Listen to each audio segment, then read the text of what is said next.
Hello বন্ধুরা, আপনারা জানেন কি চার্লি চ্যাপলিন নামেই বেশি পরিচিত sir Charles Spencer Chaplin junior 16 April 1889 25 December 1977 ছিলেন একজন ব্রিটিশ চলচ্চিত্র অভিনেতা, পরিচালক ও সুরকার।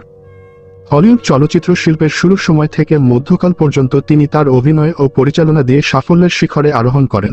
চ্যাপলিনকে বড় পর্দার শ্রেষ্ঠতম মূকাভিনেতা ও কৌতুকাভিনেতাদের একজন বলেও বিবেচনা করা হয়। চলচ্চিত্র শিল্প জগতে চ্যাপলিনের প্রভাব অনস্বীকার্য।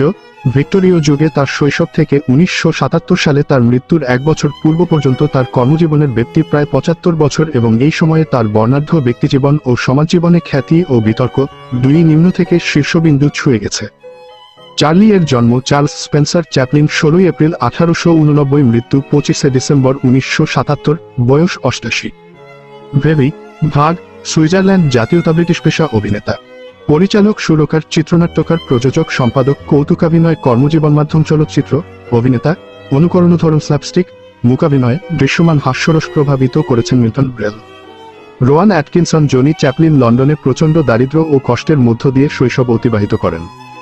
তার পিতার অনুপস্থিতি ও তার মায়ের অর্থাভাবের জন্য তাকে 9 বছর বয়সের পূর্বেই দুইবার একটি কর্মশালায় কাজ করতে পাঠানো হয়েছিল। তার বয়স যখন 14 তখন তার মাকে পাগলাগার্ডে পাঠানো হয়। চ্যাপলিন তার শৈশব থেকেই শিশুশিল্পী হিসেবে ইংল্যান্ডের বিভিন্ন রঙ্গশালার সাথে সফর করতেন এবং পরে একজন মঞ্চাভিনেতা ও কৌতুকাভিনেতা হিসেবে অভিনয় শুরু করেন। 19 বছর বয়সে তিনি স্বনামধন্য ফ্রেড কার্নো কোম্পানির সাথে চুক্তিবদ্ধ হন, যারা তাকে মার্কিন যুক্তরাষ্ট্র সফরে নিয়ে যায়। চ্যাপলিন সেখানে হলিউড চলচ্চিত্র শিল্পের সাথে যুক্ত হন এবং 1914 সালে কিস্টন স্টুডিওজের হয়ে বড় পর্দায় অভিনয় শুরু করেন। অচিরেই তিনি তার নিজের সৃষ্ট ভবঘুরে দ্য ট্রাম্প চরিত্রের মাধ্যমে পরিচিতি লাভ করেন এবং তার অনেক ভক্তকুল গড়ে ওঠে। ফ্রান্স, ইতালি, স্পেন, পর্তুগালে শার্লট নামে পরিচিত চ্যাপলিনের ট্রাম্প চরিত্রটি ভবঘুরে হলেও ব্রিটিশ ভদ্রজনোচিত আদব কায়দায় সুসংস্কৃত এবং সম্মানবোধে অটুট। শার্লটের পরনে চাপা কোট, সাইজে বড় প্যান্ট, বড় জুতো, মাথায় বাউলার হ্যাট, হাতে ছড়ি আর অদ্বিতীয় টুথব্রাশ গোফ। চ্যাপলিন শুরুর দিক থেকেই তার চলচ্চিত্রগুলো পরিচালনা করতেন এবং পরবর্তীতে এসএনএ, মিউচুয়াল ও ফার্স্ট ন্যাশনাল কর্পোরেশনের হয়েও চলচ্চিত্র পরিচালনা চালিয়ে যান। 1918 সালের মধ্যে তিনি বিশ্বের অন্যতম বিখ্যাত ব্যক্তিত্বের মর্যাদা লাভ করেন। 1919 সালে তিনি সহ প্রতিষ্ঠাতা হিসেবে পরিবেশনা প্রতিষ্ঠানের ইউনাইটেড আর্টিস্টস গঠন করেন, যার ফলে তিনি তার চলচ্চিত্রের উপর পূর্ণ নিয়ন্ত্রণ লাভ করেন। তার নির্মিত প্রথম পূর্ণদৈর্ঘ্য চলচ্চিত্র হল দ্য কিড 1921। পরবর্তীতে তিনি a woman of Paris 1923, the gold rush 1925 এবং দ্য সার্কাস 1928 চলচ্চিত্র নির্মাণ করেন এবং এসব চলচ্চিত্রে অভিনয় করেন।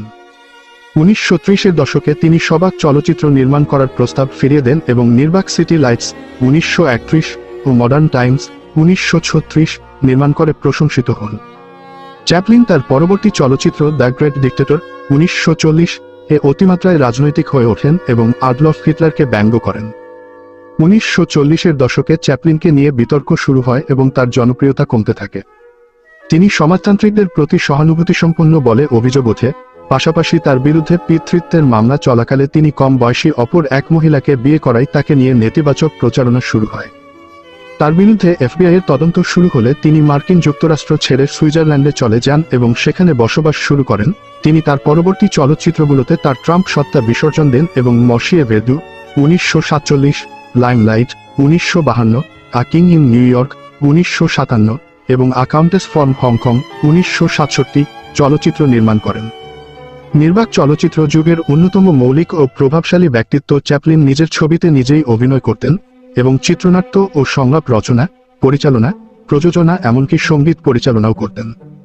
তিনি তার সকল চলচ্চিত্র ত্রুটিমুক্ত রাখার চেষ্টা করতেন এবং তার আর্থিক স্বাধীনতার কারণে তিনি একটি চলচ্চিত্রের গল্পের বিকাশ ও চলচ্চিত্র নির্মাণে অধিক সময় ব্যয় করতে পারতেন।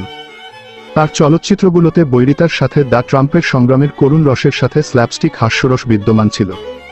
কয়েকটি চলচ্চিত্রে সামাজিক ও রাজনৈতিক বিষয়বস্তু ছিল এবং কয়েকটিতে আত্মজীবনীমূলক উপাদান ছিল। চ্যাপলিন তার কাজের পুনঃস্বীকৃতি পেলে এই শতাব্দীর চলচ্চিত্র শিল্প রূপে দাঁড় করানোর পিছনে তার অপরিমেয় প্রভাবের জন্য তাকে 1972 সালে একাডেমি সম্মানসূচক পুরস্কার প্রদান করা হয়। শিল্পকলায় অবদানের জন্য তাকে ফ্রান্স সরকার 1971 সালে লেজিও দনরের কমান্ডার ও রানী দ্বিতীয় এলিজাবেথ 1975 সালে নাইটহুডে ভূষিত করেন। মৃত্যুর পরও চ্যাপলিন তার নির্মিত the gold rush, city lights, modern times ও দ্য গ্রেট ডিক্টেটর চলচ্চিত্র দিয়ে অমর হয়ে আছেন। এই চলচ্চিত্রগুলোকে প্রায় মার্কিন চলচ্চিত্রের সর্বকালের সেরা তালিকায় স্থান করে নিতে দেখা যায়।